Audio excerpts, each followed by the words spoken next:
Let's talk about the things that you might need to fix or put in place with your HVAC company before you spend another dollar on marketing. Plenty of advertising is to put a dollar in and multiply that money that comes out. 10, 15, 20, $50 on the other side is an effective campaign.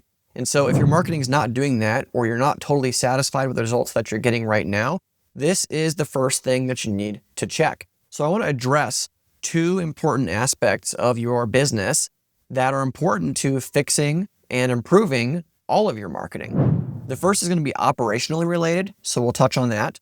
This should be ongoing hygiene for your business. If you're not doing that, consider this the first wake-up call. We're going to go into detail on what those things are. And then second, the marketing ladder, the ascension in which you should be layering in new marketing channels and maybe ditching some other ones as you grow. First, let's talk about the operational side of it, all right? Before you add another marketing channel, before you start increasing your ad spend, you want to look at, number one, the percentage of calls that are actually being answered. And so if you're not monitoring this or tracking this, you need to put something in place like CallRail or What Converts to monitor all the phone calls coming into the business so you can see how many are actually getting picked up versus going to voicemail. Okay, that's the first most important thing, because if you're not maximizing what's coming in, doesn't matter if you feel like it's a lot of spam, you still have to answer every phone call. That's the first place you want to check on the health of your company and your marketing pipeline.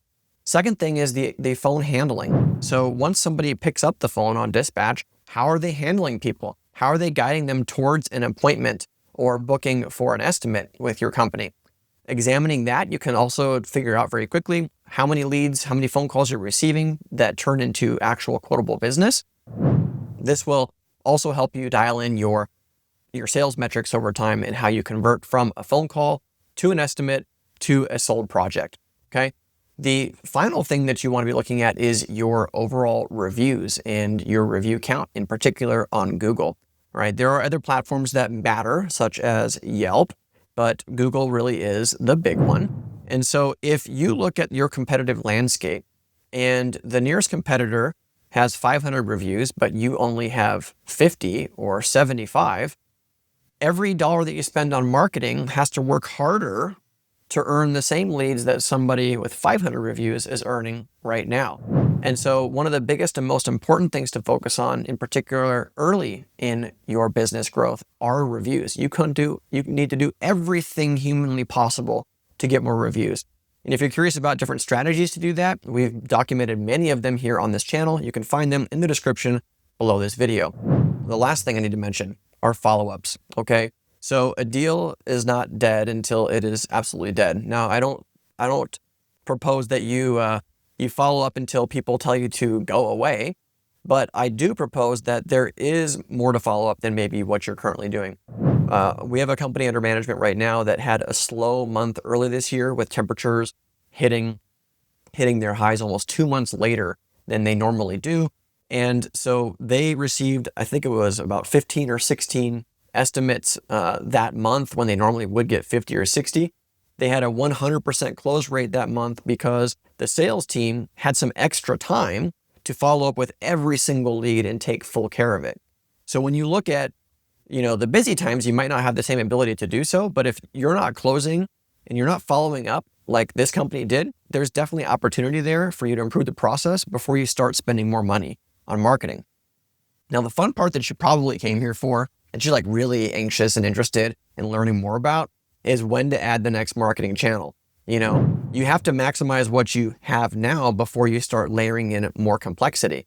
Every time you add a channel, there's more education required for your sales team on how to handle leads that come to that channel.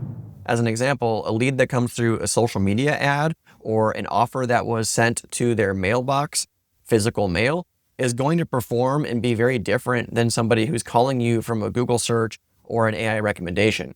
They're just different prospects asking for and looking for different levels of service with different importance to their requests.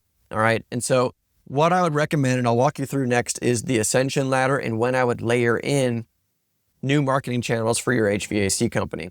When you're first starting out, the channels that can get you to 500K are very different. You're going to rely on word of mouth, friends, family. I also recommend at this particular stage that contractors start with Angie or Thumbtack in order to start generating leads and getting the traction. When you have nothing to work with, you'll take anything you can get, right? And also, as a third part of that initial getting started, thinking about your marketing budget, I would also look at joining a local chamber of commerce or a BNI group. And I've got information about those channels here in the description below this video, recommendations for both of those. I think it's an important part of that startup. And so these channels can take you to that first 500K in the business very easily, right? That's the breaking point where you're going to put a second truck on the road, or you just did. Those channels can take you there, but now you got to fill that route, right? The second thing I would layer in after that 500K is local service ads and some automation, if not already in place, to get more reviews. Local service ads and getting more reviews is going to take you all the way up to $1 million and beyond as the second place where you might layer in another marketing channel. You'll at this point have 2 or 3 trucks on the road. The third thing that I would do once you reach that $1 million, that's when I would target and bring in more search engine optimization. I would focus on that website, building that out, paying an agency to help manage that for you. That alone, once you layer that in on top, will take you to the next big mark, 2 million, 2.5 million, before you need to spend or do anything else with your advertising. At each of these points, you want to check again your operations and make sure you're not missing the opportunities on the admin and the sales side as you're generating all of these leads and putting money towards these channels. We got 2 more things I want to make recommendations for. Next up, after you've mastered this particular channel, you would add in Google ads or social media ads. Both of these things are going to layer in different types of search intent. If you're going to do Google ads, you'll have to run some aggressive offers to get people's attention, but you can reach further into the marketplace and saturate areas where perhaps you currently can't reach geographically with your Google business profile. That's where Google ads is really handy. Social ads are going to add more top of mind awareness. You can run a really hot offer with it. You can also just retarget people that are visiting your website to convert them into appointments. This alone can get you to that 3 to 5 million mark with all these channels that I've mentioned so far. At this point, you're probably not going to be relying on Angie's or Thumbtack. You're generating a lot of your own leads. The last thing that I would step and add in here is a multi-location strategy. All right, so once you hit that 3 to 5 million mark, a lot of different opportunities open up for you to spend your money. You can go multi-location. You can start investing in community events. There's a lot that you can do with direct mail. There's also just further expanding your actual ad spend on some of the channels that are already working. So there's a lot more flexibility that opens up here. But the last channel that I usually look at is multi-location search strategy. And I've got videos about that as well. You can check them out in the description here below this video. One of our best case studies is a business that we went multi-location with. They were already at that 4 to 5 million point, opened up a second location, and 2 years into the campaign, they've seen 60% of their total growth come from the new location. It's a strategy that's working extremely well right now, and not everybody can duplicate or keep up with. So this is my advice on what I would fix before I add another marketing channel, or what I would keep in mind as you add the next marketing channel. If you need some help or some guidance on what to add next, what to fix, you want to do a deep dive on that, just click the link in the description below this video to sign up for a discovery call with me or somebody from my team. We'd love to look at your current marketing makeup, help make some recommendations that are working with our current clients for you to grow in your business, and see what options you might have moving forward in the next stage of growth. That being said, I look forward to catching you on that call, speaking with you soon. If you got comments, questions, put them in the comments below. We'd love to field that conversation there. That said, look forward to catching you soon on the next one. Bye for now. Thanks so much for watching my video. If you like this one, you'll love some of the other videos we have posted here on our channel that help blue-collar business owners get more out of their digital marketing. So make sure to hit that subscribe button, check out the other videos. If you got questions or comments, post them below. I look forward to catching you on the next video.